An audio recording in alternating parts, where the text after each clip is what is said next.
thank you for spending some time with us tonight. Did you happen to see the strange bright lights last night? You may have been one of many who thought it looked like a plane, meteor.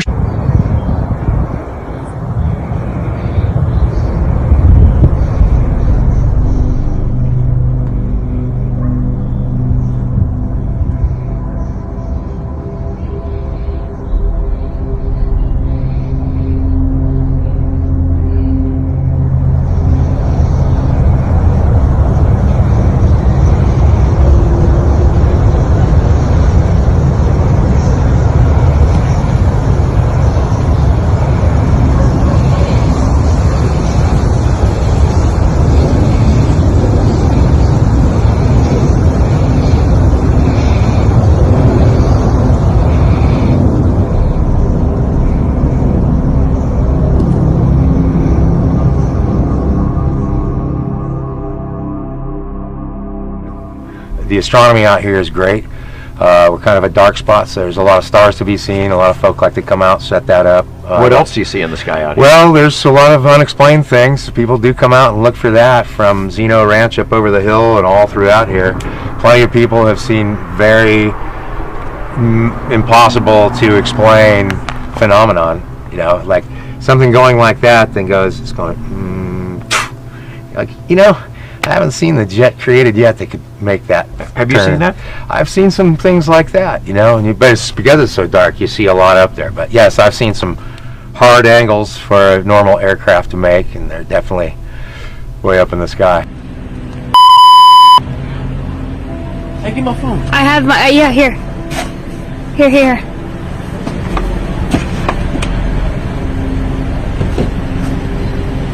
Dude, look, the three lights are back. They're back. We're moving in unison. There's just random lights in the sky moving. Like, I'm not the only one seeing it. There are other people here recording it. There's just random lights. They're gone again.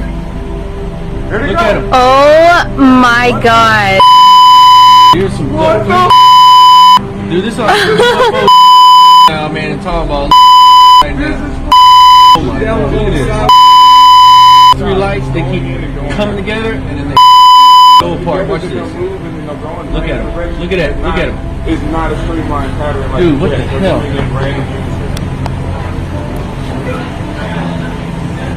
There goes one. Now they're back to two lights. Oop, there it goes. There goes one. Boom. All three. What is that? Whoa. We are all out here in the middle of this parking lot at Caldwell Creek Apartments. Look at us, all of us here. Oh, man. There's another one. Where's one? Oh, the behind the tree zigzagging. Oh, they don't. Another one behind the tree. This is fucking. What's going on, baby? Dude, look at them. They're moving. Look at them. Boom. Over here now. Boom. Dude, this is nuts.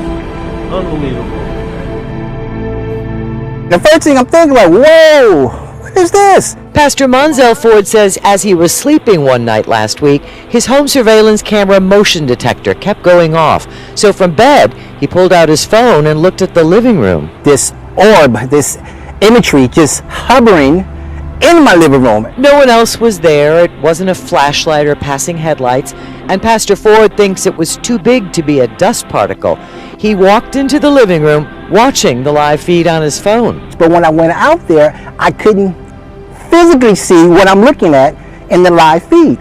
So now I'm like, whoa. The orb came and went for hours, at one point splitting into several shapes. That's when I'm like, nope.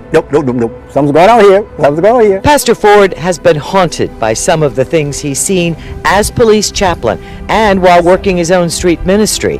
But nothing has spooked him quite like this. If it's physical, I can stand it, I can challenge it, I can approach it, I can deal with it. But when we talk about things that just floating and disappearing. This man of faith says the odd occurrence has certainly led to a lot of spirited debate. But so far, he has no certain explanation. If I know what something is, I'm okay. But it's the unknown thing that throws me off. And it was all over social media, Ross. People posting stories about seeing strange lights in the sky this past weekend. Yeah, it was definitely an out-of-this-world experience because these bright lights were shooting through the skies on Saturday night around 10 o'clock, and it looked like a bunch of shooting stars. Now, some people thought it was a meteor shower, maybe a drone, or maybe something unexplainable. E.T. phone home?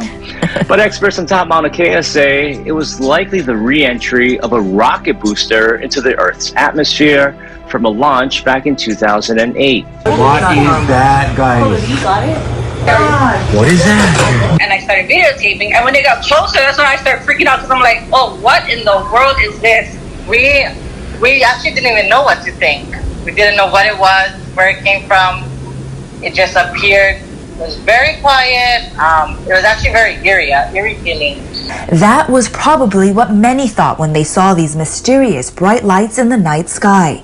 But experts from the Mauna Kea observatories offer a simple explanation of what they suspect.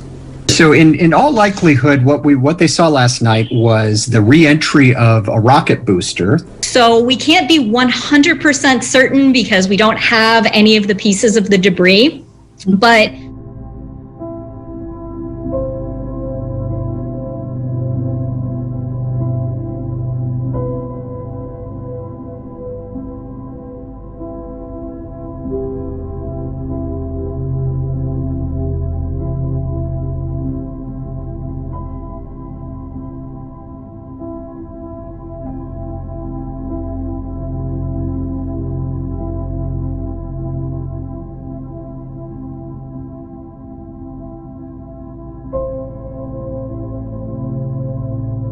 The Northern Torrid meteor shower will hit its peak tonight. This one is special because it will actually consist of fireballs, which scientists say are still meteors, but they shine brighter than the planet Venus. Fireballs also tend to last longer. Stargazers can expect to see about 5 fireballs per hour. The annual show has been going on since October, but it'll be most visible tonight and tomorrow night. How about that, JB?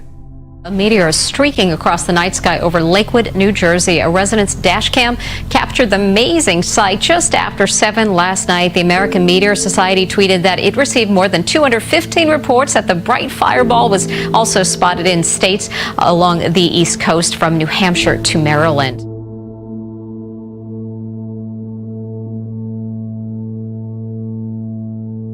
The sky near St. Louis lit up last night with what looked like a meteor.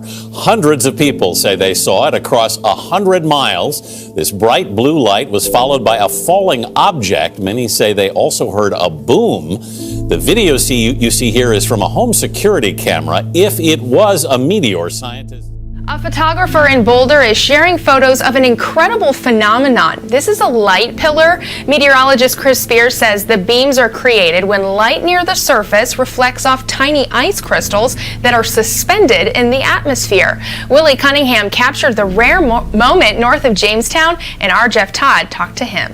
And just stumbled across this, what appears to be called a light pillar, which I did not know at the time. Yeah, what did you see, and what was it about this thing that caught your eye? Yeah, so I was driving pretty slowly. I was with my friend Anna, and the roads were covered in snow. And at first, we sort of just thought it was a glint of light, sort of just in our periphery, I guess. But as we kept driving, we noticed that this sort of hovering light source wasn't moving at all. It was just this constant ray of light floating in space. So yeah, that's the only reasonable explanation I could find on the internet. And it seems to make sense, but I'm sort of in awe about it.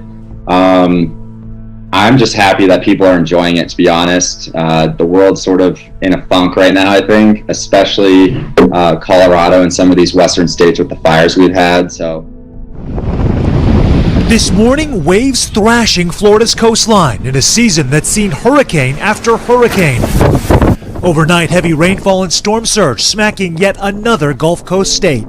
Let's talk about the tropics. And let me step off the map here because this is what our record-breaking hurricane season looks like. This is every single storm that we've had so far, and I have to emphasize so far this season. 29 named storms, 30 they are systems all together when you include Tropical Depression 10, but I think this is the really just amazing stat of the 2020 hurricane season. There have been 13 U.S. landfalls. 13 U.S. landfalls, and most of them have been along the Gulf Coast. Eta accounted for 2 of those landfalls. One of the keys. The massive Category 4 storm just 30 miles off Nicaragua's coast. Tropical Storm Eta's extended life has lived long enough to make 4 landfalls, forming last month and first striking as a Category 4 in Nicaragua. Then hopscotching through Cuba, the Florida Keys, and now its final return just north of Tampa.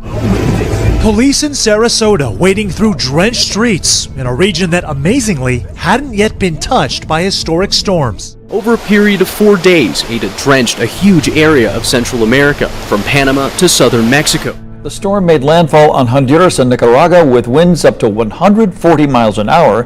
Right now, at least 30,000 people are in evacuation shelters. 140-mile-per-hour winds, that is crazy.